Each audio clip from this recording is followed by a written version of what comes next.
कानी बहू। किशोरी लाल जी के बेटे राघव की शादी की बात जगह जगह चल रही थी, लेकिन किशोरी लाल जी को कोई लड़की पसंद ही नहीं आती थी। और उसकी एक ही वजह थी, किशोरी लाल जी का लालची होना। उनको लड़की वालों से मोटा दहेज चाहिए था और इसी चक्कर में एक दिन वो एक बहुत पैसे वाले के घर अपने बेटे का रिश्ता लेकर पहुंचे। उस आदमी का नाम था ओम प्रकाश। देखिए किशोरी लाल जी, मेरी एक ही बेटी है और मेरी सारी संपत्ति जायदाद सब कुछ मेरी बेटी नैना का ही है। पापा, नाम से लगता है बहुत खूबसूरत होगी। कितना अच्छा नाम है ना, नैना। ओ, वैसे बात तो सही है आपकी। अब इतना पैसा है, जमीन जायदाद है, इकलौती बेटी, आप भी क्या करेंगे? सब कुछ उसे ही देंगे ना। बिल्कुल ठीक पहचाना आपने। बस बेटी की शादी और सारी जायदाद उसके नाम। पापा, बिना देखे हाँ कर दीजिए ना। इतना अच्छा रिश्ता फिर कहाँ मिलेगा? माला माल हो जाएंगे हम। मैं अपनी बेटी को बुलाता हूँ। अरे नहीं नहीं नहीं नहीं, आपकी बेटी का नाम नैना है, सुनकर ही लगता है बहुत सुंदर होगी। रहने दीजिए अंकल, मैं तो आपकी बेटी के नाम से ही इतना खुश हो गया हूँ कि उसे बिना देखे शादी करने को तैयार हूँ। अब तो मैं उसका चेहरा सीधे शादी के बाद ही देखूंगा।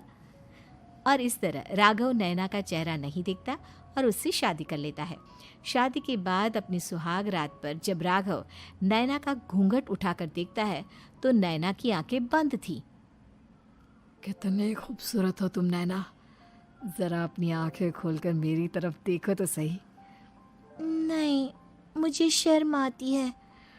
अरे, मैंने तुम्हें शादी से पहले भी नहीं देखा, और अब अगर तुम आंखें खोलकर मुझे देखोगी भी नहीं तो मुझे अच्छा कैसे लगेगा? इससे पहले कि नैना अपनी आंखें खोलकर राघव की तरफ देखती, अचानक से लाइट चली गई और राघव नैना को पूरी तरह से देख भी नहीं पाया। अगली सुबह नैना राघव के लिए नाश्ता बनाकर लेकर आई। अरे ये क्या, आधा पराठा सेका हुआ है और आधा बिल्कुल कच्चा। ये तुमने क्या किया नैना? बहू, तुमने क्या आधा पराठा तवे से नीचे लटका कर रखा था, जो आधा सिका है और आधा कच्चा? मुझे जितना दिखेगा उतना ही तो सीखूंगी ना पापा जी। जहाँ जहाँ मुझे नजर आ रहा था वहाँ मैंने सीख लिया, जहाँ जहाँ नहीं दिखा वहाँ कच्चा रह गया होगा। इसका क्या मतलब है? ये कैसा मजाक कर रही है तुम? अरे बहू, तुमने इतना लंबा घूंघट क्यों लगाया हुआ है? देखो, हमारे घर में बहुओं को बेटी की तरह रखा जाता है, और फिर तुम तो इतना सारा माल लेकर आई हो।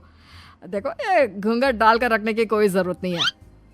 हाँ नैना, पापा जी ठीक कह रहे हैं, तुम तो आराम से रहो, अपना ही घर समझो। नैना अचानक से अपना घूंघट उठा लेती है।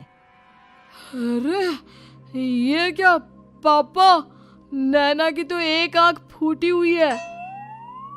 नाम से नैना, लेकिन ये तो कानी बहू निकली। मेरे साथ धोखा हुआ है, धोखा। बिना दिखाए अपनी कानी लड़की मेरे संग ब्याह दी। मुझे कानी बीवी नहीं चाहिए। मुझे अभी ओम प्रकाश जी से बात करनी पड़ेगी। आखिर उन्होंने मेरे साथ ऐसा किया क्यों? अरे, आप लोगों ने ही तो पापा से कहा था कि आप लोग शादी से पहले मुझे देखना नहीं चाहते। अब मेरे पापा पर क्यों इल्जाम लगा रहे हैं? अरे लेकिन उन्हें बताना तो चाहिए था ना कि तुम कानी हो, एक आंख से तुम्हें दिखाई नहीं देता। किशोरी लाल और राघव नाराज होकर ओम प्रकाश को अपने घर बुलाते हैं। पापा जी, ये आपने क्या किया? शादी से पहले बताया क्यों नहीं कि नैना की आंखों में परेशानी है?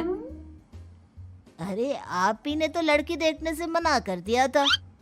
अरे लेकिन आप बता तो सकते थे।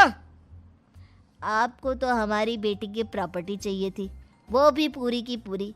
अब क्या हुआ अगर उसे आधा दिखाई देता है? प्रॉपर्टी तो आपको पूरी मिल गई ना। अरे ये क्या बात हुई? मेरी शादी प्रॉपर्टी से नहीं, आपकी बेटी से हुई है। अब ये तो पहले सोचना चाहिए था, तब तो मेरी प्रॉपर्टी देखकर तुम्हारी जुबान लप लपा रही थी। लेकिन मैं कानी लड़की को अपनी बीवी बनाकर नहीं रख सकता। पापा, कुछ करिए ना आप। हाँ, करता हूँ। देखिए ओम प्रकाश जी, आप हमारे साथ ऐसा नहीं कर सकते। और तुम देखो, अगर तुमने मेरी बेटी से शादी तोड़ी ना, तो जो भी प्रॉपर्टी मैंने तुम्हें दी है वो तो पूरी की पूरी वापस ले ही लूँगा, और आधी प्रॉपर्टी तुम्हारी भी लूँगा। अरे मेरी आधी प्रॉपर्टी भला क्यों लेंगे आप? इसलिए क्योंकि मेरी बेटी को आधा नज़र आता है और उसकी नज़र अभी तक तुम्हारी आधी जायदाद पर ही पड़ी है। अब तुम उसे घर से निकालोगे तो कुछ तो लेकर जाएगी ना। और अगर हम आपकी बेटी को अपने घर की बहू बना कर रखे तो? तो तुम्हारी पूरी प्रॉपर्टी तुम्हारी ही रहेगी, और जो मैंने तुम्हें दिया है ना, उसमें से बस मैं आधा लेकर जाऊंगा। अरे लेकिन अब आप अपनी दी हुई प्रॉपर्टी में से आधी वापस क्यों लेकर जाएंगे? अगर मैं आपकी बेटी को अपनी पत्नी बनाकर रखने को तैयार हूं तो? इसलिए ताकि भविष्य में अगर तुम मेरी बेटी को धोखा दो तो उसके पास कुछ तो रहे जो पति का हो। वैसे मेरे पास तो बहुत कुछ है, लेकिन अपने पति की कोई निशानी तो उसके पास होनी चाहिए ना। अब अगर तुमने मेरी बेटी को कानी कहा तो तुम्हें प्रॉपर्टी भी कानी ही मिलेगी, पूरी नहीं। जमाए राजा। किशोरी लाल और राघव समझ चुके थे कि वो बुरी तरह फंस चुके हैं और अब उनके पास वहां से निकलने का कोई चारा नहीं है। अब समझ में आया ना, लालच बुरी बला होती है। एक तो तुम्हें प्रॉपर्टी मिली, ऊपर से बीवी मिली, उसमें तुम्हें नखरे भी दिखाने हैं। आए बड़े, चुपचाप बैठो दोनों। कुछ दिनों के बाद नैना राघव की कार लेकर बाजार घूमने निकलती है और जब कार लेकर वापस आती है, ये क्या? एक तरफ से मेरी गाड़ी पूरी खराब हो चुकी है। लगता है तुमने मेरी गाड़ी को किसी दूसरी गाड़ी के साथ एक्सीडेंट किया है। अरे अरे कितना बड़ा नुकसान कर दिया तुमने बहू। वो क्या है ना पापा जी, मुझे एक आंख से दिखाई नहीं दे रहा था, सामने से गाड़ी आ रही थी। मुझे तो सिर्फ आधा ही दिखाई दिया और वो गाड़ी मेरी कार से रगड़ते हुए निकल गई। अब मैं क्या करूं बताओ? आप इसे ठीक कराने के पैसे कौन देगा? तुम्हारे पापा।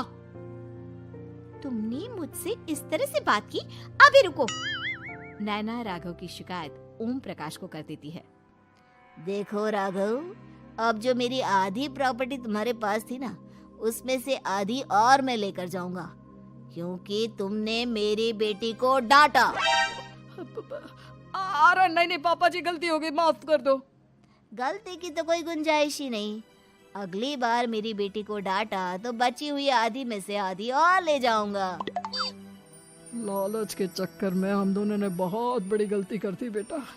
एक तो तुम्हें कानी बहू मिली और ऊपर से जो माल मिला वो भी काना। इस तरह राघव की हर एक गलती पर ओम प्रकाश उसकी प्रॉपर्टी का आधा आधा हिस्सा लेकर अपना सारा माल वापस ले गया और राघव को कानी बीवी से काम चलाना पड़ा। भाई लालच वाकई में बुरी बला है।